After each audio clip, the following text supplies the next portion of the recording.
Aqui com a equipe do deputado Osmar Terra, sabe? Osmar Terra tem feito um trabalho, deputado, ex-ministro por 2 vezes, ex-secretário de saúde aqui do Rio Grande do Sul, e ele tem levantado uma bandeira sobre um tema que tem chamado a atenção. O tema diz respeito a empresas da indústria de cigarros que estariam preparando-se aí para entrar no mercado da cannabis, ou seja, da maconha. As grandes empresas de produção de tabaco do mundo estão ampliando a presença, tem um movimento aí que está chamando a atenção. O deputado Osmar Terra, que foi, como eu falei, já por 2 vezes ministro de governo, no governo Michel Temer, também no governo Bolsonaro, foi secretário de saúde aqui no Rio Grande do Sul, que está trazendo esse tema, essa pauta para discussão como uma forma de alerta também. Bom dia, deputado. França.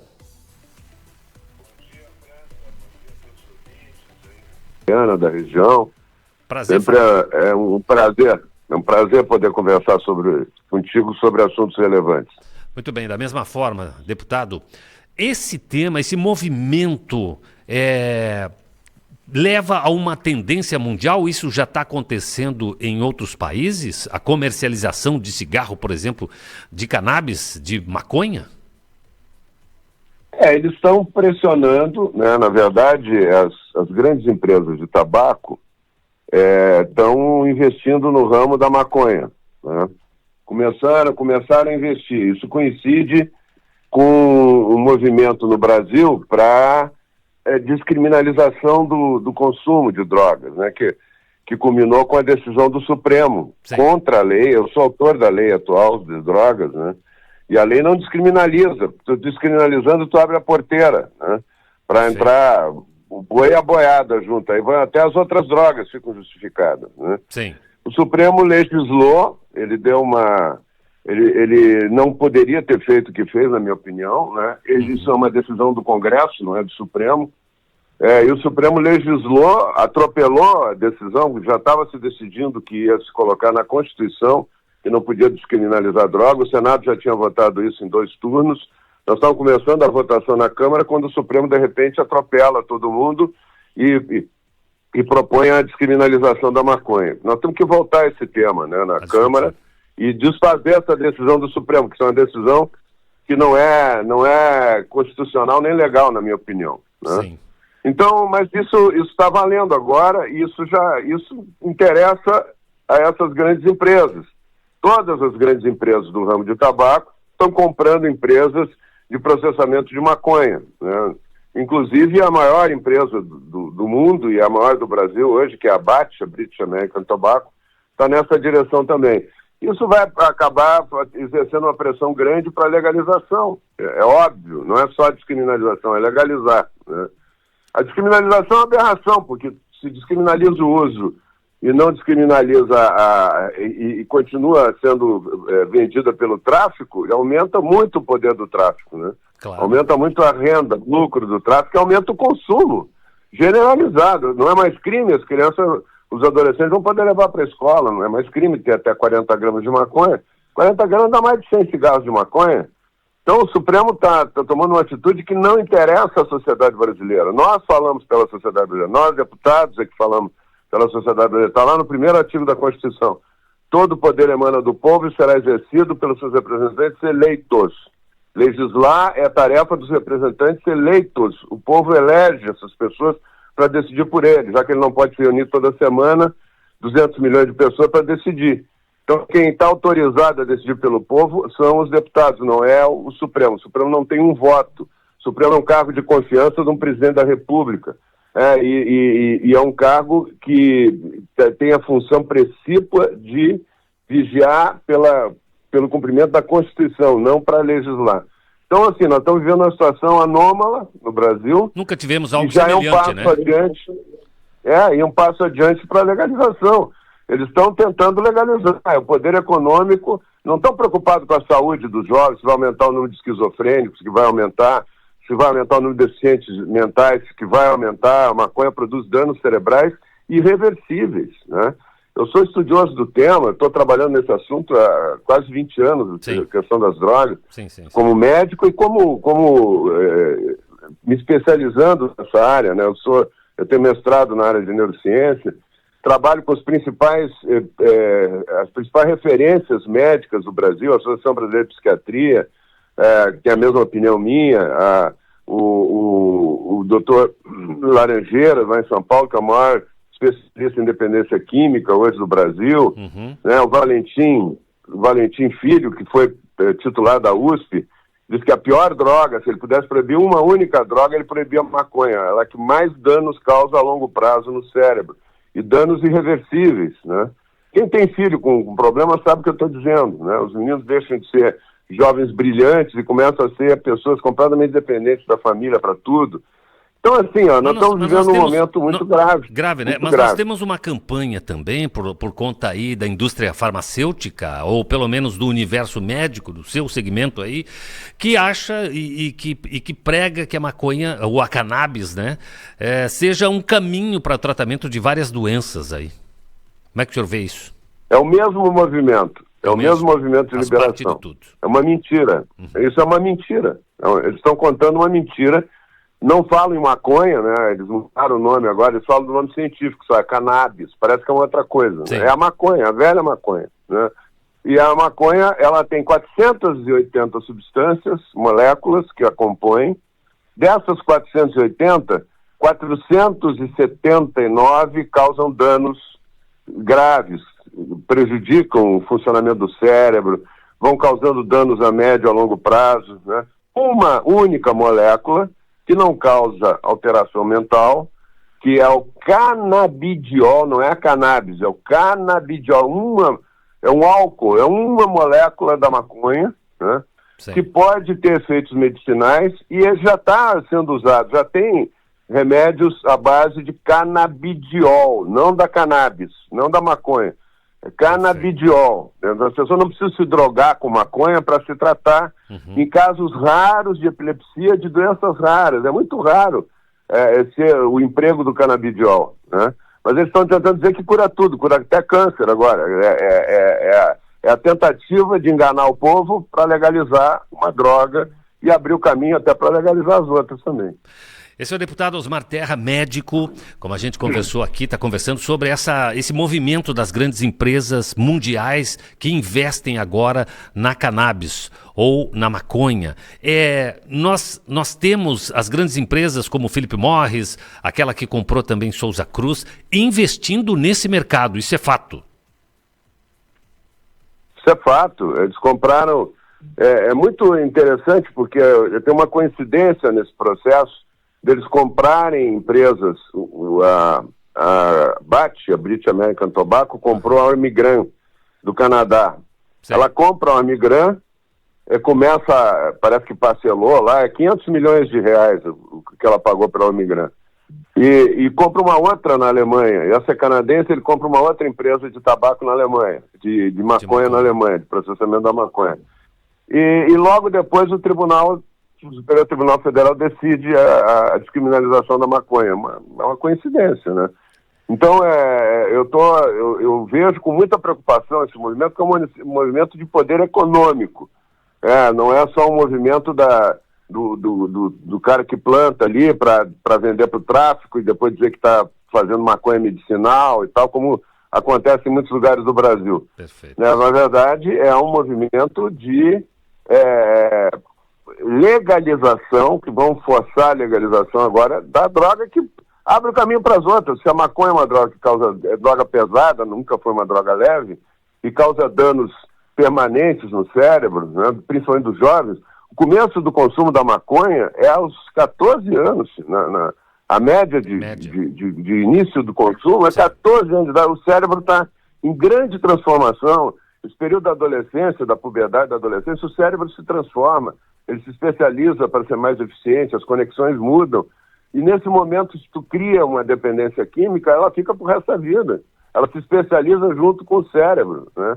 Claro. Então é uma causa de interdição de jovens. Os jovens entre 18 e 30 anos, a maior causa de interdição é a esquizofrenia gerada pela maconha, né? Então, é uma coisa gravíssima. Gravíssima. Seríssima. Que afeta milhões de famílias no Brasil. Como é que o Supremo toma decisões? Como é que essa BAT e essas outras vão comprando empresa de maconha agora para dizer que é um novo mercado? Que mercado é esse? Que destrói a juventude? Que mercado é esse? Né? E destrói pela desinformação. Não, é medicinal. Não tem problema nenhum. Maconha é droga leve. Vai com essa conversinha e vai criando milhões de dependentes químicos, milhões de pessoas com esquizofrenia, milhões de pessoas com deficiência mental. Eu conheço isso. Sim. Eu vivi na família isso. Eu sei como é que funciona isso. Além de saber do ponto de vista científico, como é que essa destruição acontece. Mas eles não explicam nada. Eles dizem, é um novo mercado, como se fosse uma coisa assim. Tranquila, vamos abrir uma nova fronteira, vai dar emprego, vai dar não sei o quê. Sim. Olha, então, isso serve para as outras, né? Cocaína, para ópio, né? Para as drogas, fentanil, que está matando 150 milhões de americanos por ano, né? 150 mil americanos por ano, né? É muito grave essa história das drogas no Brasil. É verdade. Deputado, um outro assunto que agora, agosto, deve ter essa audiência pública aí sobre a eficácia das vacinas contra a Covid. Vão se discutir esse tema nessa comissão nos próximos dias? Sabe que eu tive uma posição muito clara. Eu fui gestor de pandemia, né? Eu fui 8 anos secretário de saúde. Muito bem. Do Rio Grande do Sul. Né? E Uruguaiana, inclusive, foi uma região... Uruguaiana foi uma região muito atingida pelo H1N1. Né? Eu tive aí mais de uma vez, né? E acompanhando na UTI, acompanhando a evolução dos casos. O que aconteceu, a experiência que eu tive como gestor de pandemia, nenhum outro político teve. Né? Ninguém foi gestor de pandemia, porque o H1N1 entrou pela fronteira gaúcha no Brasil. Ele não entrou pelo Nordeste, pelo Rio de Janeiro, pelo São Paulo, como foi o caso da Covid. Sim. Ele entrou por aqui, pelo Rio Grande do Sul. Então, é um vírus respiratório, como é o vírus da Covid, só que menos contagioso, o vírus do H1N1. Mas é uma doença que matava, né? Aí em Uruguaiana morreram muitas pessoas, né? Como morreram em São Borja.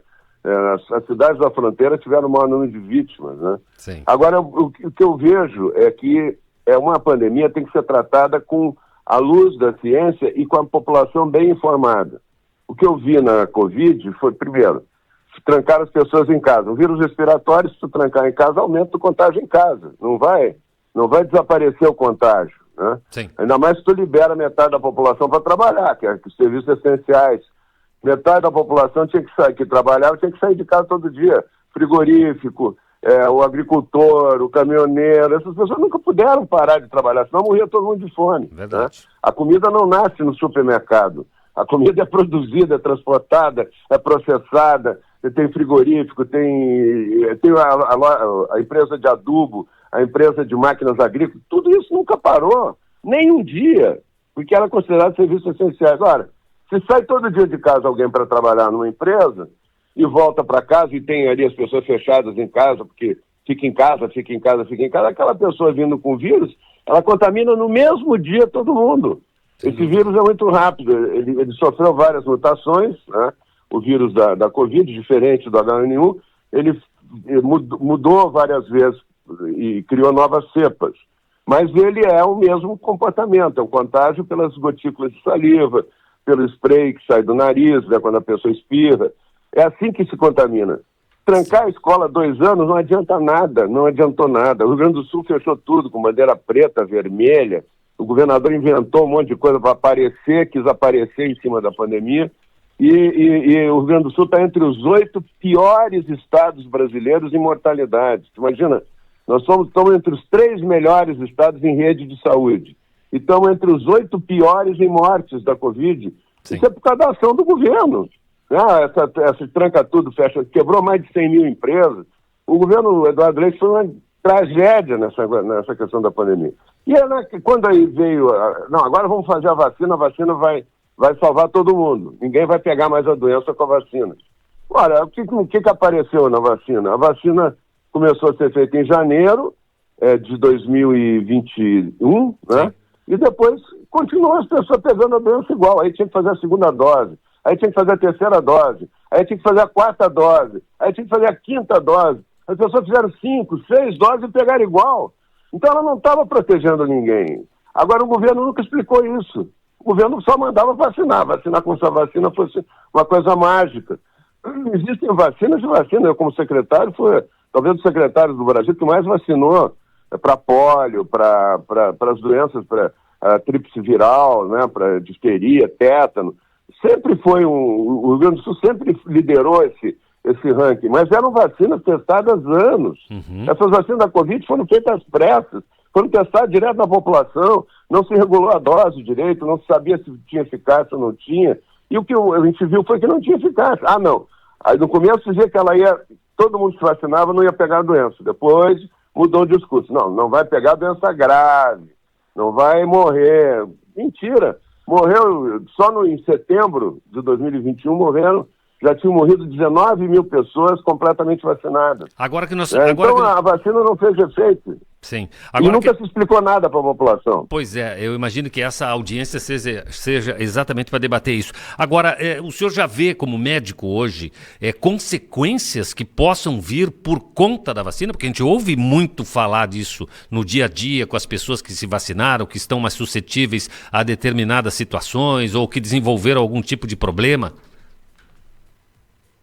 Agora, por exemplo, várias vacinas sumiram no meio do caminho também sem explicação, né? A AstraZeneca, no final de 2021, já não estava mais sendo feita. E ninguém explicou por quê, né? A Coronavac, que o Dória aparecia todo dia falando as maravilhas da Coronavac, estava criando até uma outra vacina, a Butanvac, sumiu. E a Butanvac nunca funcionou, nunca foi colocada em prática. Gastaram milhões lá testando e não funcionou. E aí a Coronavac também sumiu, né? Sumiu a AstraZeneca, sumiu a Coronavac, sumiu a Janssen.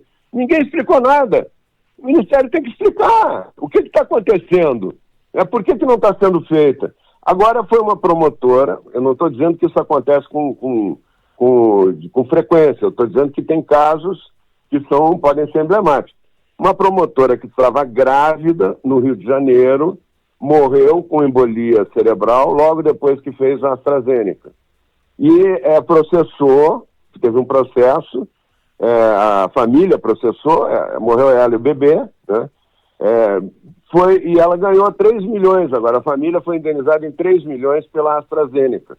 E era uma vacina feita em parceria com a Fiocruz. Ninguém explicou nada, ninguém falou nada, a gente fica sabendo pelo Ministério Policial, né? Então, o que nós estamos querendo com esse evento, foi proposta minha lá na Câmara, é explicar para a população. A população tem o direito de ser informada sobre o que aconteceu, né? Eu acho que essa é a função desse debate. Até porque não aconteça de novo os erros que foram cometidos, né? Claro não se faz vacina do jeito que foi feito, né? E da maneira, sem dar satisfação para a população. Parece que vacina é uma coisa só. Quando eu estava na secretaria, nós tivemos 3 epidemias no Rio Grande do Sul. Uma pandemia, que foi a H1N1, entrou a febre amarela pela fronteira, né, da Argentina, tivemos uma dengue. A dengue não tinha vacina, a gente tentou controlou, não morreu ninguém, graças a Deus, né? A Covid, o H1N1, morreram 300 e poucas pessoas, né, infelizmente, né, porque ela realmente atacava, dava hemorragia no pulmão, ela tinha um efeito muito grave, mas conseguiam controlar, sem vacina. Não tinha vacina. A vacina é depois, para prevenir, aí se testa bastante, ver se ela realmente é eficaz, se aquela dosagem está certa, se aquela dosagem um pouquinho maior não causa outros danos. Isso aí tem que levar tempo para fazer uma vacina. Não é como eles fizeram em 2 meses, 3 meses, tinha uma vacina e foi testada direto na população. Agora, isso que aconteceu. Agora, eu vou dar só um dado, se você me permitir, para terminar o raciocínio. A febre amarela, eu quero dizer isso, que existem vacinas e vacinas. Essas vacinas tradicionais, pólio, difteria, tríplice viral, são vacinas que previnem as doenças, sarampo, previnem a doença. Sim. A doença não acontece, né? Então elas são vacinas testadas há décadas e elas são eficazes por causa disso. Cada febre amarela, por exemplo, que é uma vacina antiga, se sabe que 8 pessoas morrem em cada milhão da vacina. Em cada milhão de pessoas que é vacinada, 8 morrem da vacina. Se a gente fosse vacinar a população toda do Brasil, iriam morrer 1.000 e tantas pessoas da vacina. Por isso que não se vacina todo mundo. Se vacina só onde está ocorrendo o contágio, nas regiões que está ocorrendo o contágio. Ali, né? Porque aí o custo-benefício justifica isso, em termos de salvar vidas. Né? Risco, né? Agora, então, assim, existem vacinas e vacinas. Nós estamos discutindo se essas da Covid foram eficazes ou não. Duas rápidas perguntas aqui. Primeiro, o senhor acredita que se não houvesse a vacinação em massa, a Covid faria o mesmo pico, o mesmo número de vítimas e depois recuaria normalmente? Eu acho que sim. Eu acho que sim. Se a vacina não foi eficaz, eu acho que a Covid... É claro que nenhum país do mundo testou isso, né? E a gente, quando tem uma vacina, tem que fazer. A ideia é fazer. Agora, explicar se não está fazendo efeito. E até para prevenir, por exemplo. A H1N1, a vacina H1N1 foi feita depois e evitou a doença. Ela foi feita no ano seguinte, deu tempo para testar bastante. Foi feita no ano seguinte, e não teve nenhum caso no ano seguinte. Preveniu. Vacina é feita para prevenir. Vacina é uma coisa que a gente faz numa pessoa que não tem doença nenhuma, uma pessoa saudável, feliz da vida, que toma uma picada e que tem aquilo ali, tem que servir para prevenir uma doença, e não para causar uma doença ou para não causar e criar a ilusão que a pessoa está protegida. Se lembra que criaram um passaporte vacinal? Quanta gente perdeu emprego? Quanta gente perdeu emprego porque não achava necessário se vacinar? Eu, por exemplo, eu não me vacinei. Por que eu não me vacinei? Porque eu peguei a doença. Eu peguei a doença em 2020. Então, quando a pessoa pega, ela fica imunizada. Quando a pessoa fica imunizada, ela não precisa necessariamente fazer vacina. Eu até hoje faço testes de anticorpos, 5 anos depois, e estou com meus anticorpos lá em cima. Mais do que qualquer pessoa que se vacinou. Por quê? Porque disse o que controlou as doenças no mundo, e todas as pandemias, foi a imunidade natural. Agora... Então, se a imunidade natural não... Só que ninguém falava em imunidade natural. Perfeito. Todo mundo falava só que se não tivesse a vacina, não parava. Se tu fizer a curva dos contágios, tu vai ver que a vacina não teve impacto nenhum na redução do número de casos de mortes. Se não teve, se caiu o número de casos de morte sem a participação da vacina, foi a imunidade natural que resolveu, né? E agora, foi ela que resolveu até o fim. A última pergunta é a seguinte: essa discussão sobre a vacina da Covid, que gerou tanta polêmica, inclusive aumentou a polarização política, digamos, ela teve consequências nas outras vacinações. O baixo número pela procura das vacinas que erradicaram doenças que traziam problemas para o país. Tem que ficar claro isso, né? Uma coisa é uma coisa, outra coisa é outra coisa, né, doutor? Tem que ficar claro que existem vacinas e vacinas. As vacinas testadas, por exemplo, essa da dengue, essa devia ter sido feita.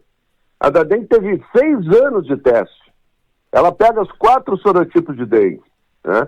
O governo vacinou, a ministra Nízia, vacinou 1% da população. Morreu, foi o período de maior mortes de dengue, de casos de dengue no Brasil, e tendo uma vacina eficaz, né? A Covid, que não tinha vacina eficaz, que não se sabia se fez uma vacina às pressas, né? E não se mediu a eficácia da vacina antes, não tinha como medir, em cima do pânico da população, né? Só deu dinheiro para os laboratórios, porque na prática ela não impactou na redução de casos e de mortes. O que acabou com casos e mortes foi a imunidade natural, como foi da Covid, da H1N1, como foi da gripe asiática em 2007.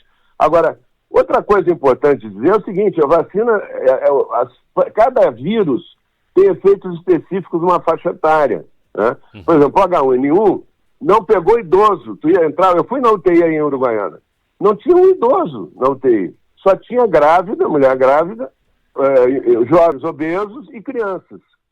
Então, ela era Por que os idosos foram poupados, né?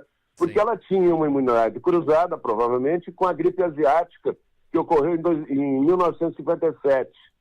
A pandemia da gripe asiática imunizou a população que nasceu até 1957 para o vírus do H1N1. É provável que tenha sido isso, né? Eu não posso afirmar com toda certeza, mas ela imunizou. Não tinha um idoso. Sabe o que é não ter um idoso na UTI? Não tinha. Eu andei pelo estado inteiro, não tinha idoso. Agora, essa última, essa pegou, como ela nunca tinha ocorrido, uma pandemia da Covid, é um vírus diferente, embora seja um vírus respiratório, ela pegou os idosos, foi muito mais grave nos idosos. Vacinar criança não tem sentido nenhum, porque as crianças não pegam, se elas pegam forma leve. E outra coisa, estão vacinando as crianças agora com uma vacina para uma cepa que já desapareceu há mais de um ano. Então não tem efeito nenhum, né? Tu dar a picadinha, tornar obrigatório a vacina da Covid em criança pequena é um absurdo. Né? Não tem base científica nenhuma isso. Muito bem.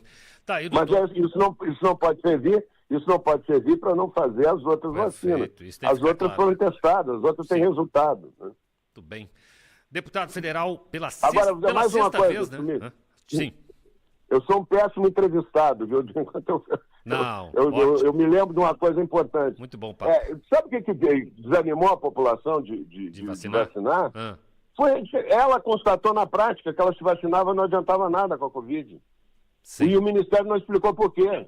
Né? As autoridades de saúde não explicaram por quê. Então, quando tu te vacina e não pega a doença, tu fica certo que aquela vacina é boa. Agora, quando tu te vacina 1, 2, 3, 4, 5 vezes, eu nunca tinha visto isso, né, eu tenho 52 anos de medicina, né, eu nunca tinha visto essa história acontecer, uma coisa desse tipo. E pega igual a doença, e às vezes morre, às vezes vai para o hospital e morre.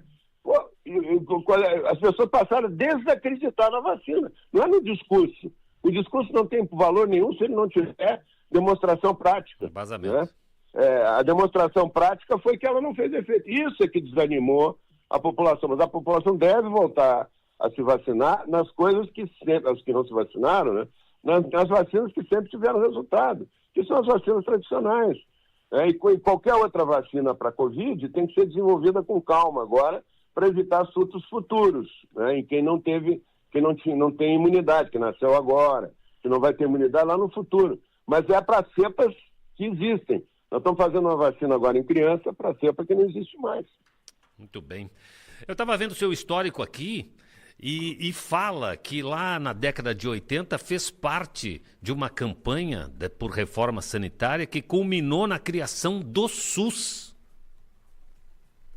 É isso? Eu coordenei a implantação do SUS no Rio Grande do Sul. Fui eu que coordenei. Eu era superintendente do INAMPS e colocamos, o Rio Grande do Sul tinha 250 municípios naquela época. Sim, década de 80. Tinha só 20 com Secretaria de Saúde. Só 20 tinham Secretaria de Saúde.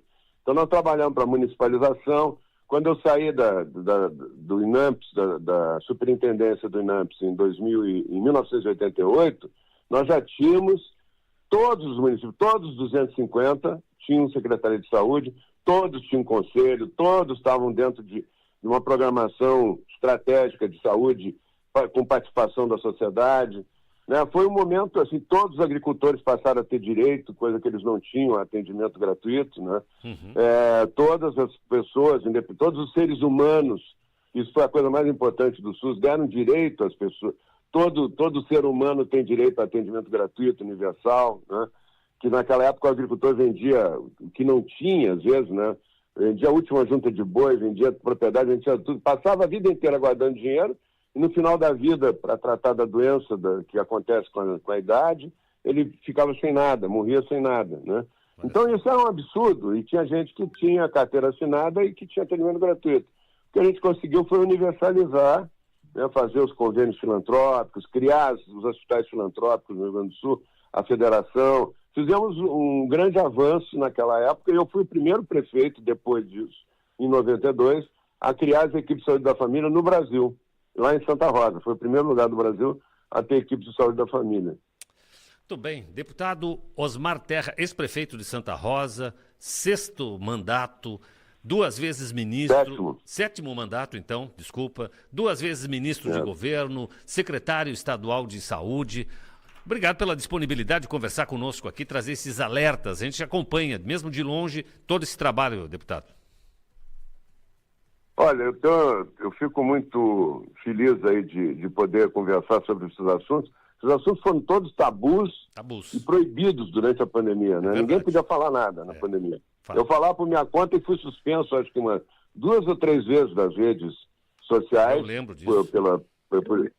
porque eles não concordavam com a minha opinião, dizer que eu era negacionista. Negacionista é quem não segue a ciência, né? Então eu tenho muita tranquilidade e poder falar isso agora olhando em perspectiva, os 5 anos, né, que a pandemia aconteceu, de ver o critério da verdade é a prática, né? É o que aconteceu. Então agora não temos condições de debater para não repetir erros. Claro. 2 anos de escola fechada, nunca mais, com vírus respiratório, nunca mais. Isso foi um absurdo, foi um crime contra a educação sem precedentes, né? E o governador achava bonito. Estão fechadas as escolas, para dizer que estava fazendo alguma coisa e não conseguiu resultado nenhum. Então, eu fico muito feliz.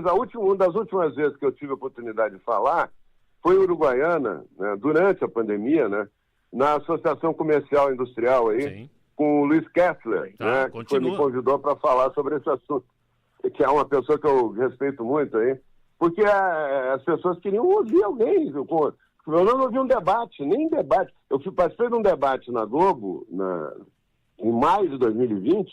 Foi um debate incrível, porque era para ser só de 15 minutos, com o Mandetta, que tinha sido ministro, com outro ministro, o Humberto Costa. Né? Nós fizemos um debate sobre a questão do lockdown, de trancar as pessoas, fechar a loja, que acabou mais quebrando loja inutilmente, né?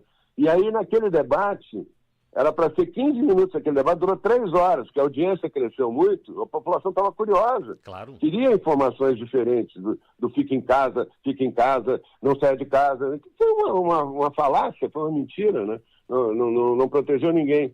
Então, foi o último debate que teve. Na Gaúcha, eu tive um debate em maio também de 2020 e nunca mais me convidaram, né? 5 anos. Então tem uma rádio que abre para a gente conversar sobre ciência e está disponível, inclusive, para debate, quem quiser contraditar, é uma maravilha, né? Parabéns pela democracia e por vocês estarem dispostos com a janela aberta para o mundo, né? Para ouvir a ciência, ouvir a experiência prática, ainda mais agora, depois de 5 anos de pandemia. Muito bem.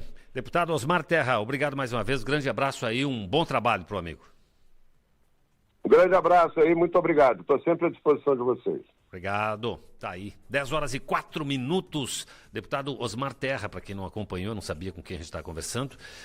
Como a gente falou aqui, ex-ministro do governo Temer, ex-ministro do governo Bolsonaro, secretário de Saúde do Rio Grande do Sul, 7º mandato como deputado federal e foi também prefeito de Santa Rosa. Não é? E ele, durante a pandemia, tinha uma postura bastante forte, bastante polêmica a respeito destas indicações do governo. Foi radical no sentido de ser contrário ao lockdown na época. Eu lembro disso, dessa discussão. Ele achava que não era o caminho e foi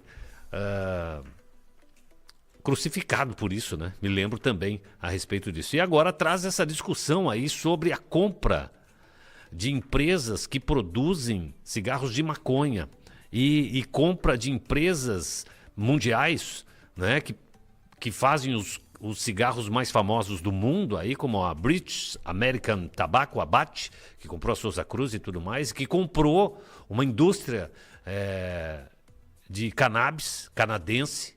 O grupo Altria, controladora da Marlboro, que também comprou um outro grupo canadense, 45%. A Philip Morris Internacional, que fechou um acordo para comprar a empresa israelense de inaladores de cannabis, certo?